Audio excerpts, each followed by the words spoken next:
Hello, in front of me I've got EPOMAKER Galaxy80. In this video I'll show you how to create your custom RGB effect.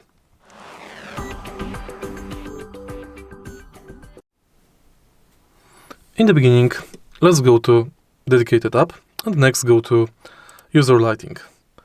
Tap plus and now select Zone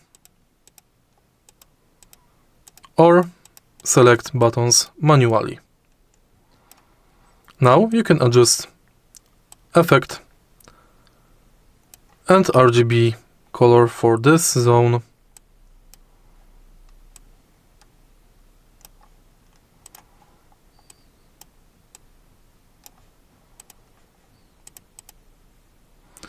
If you find this video helpful, please leave like, comment and subscribe.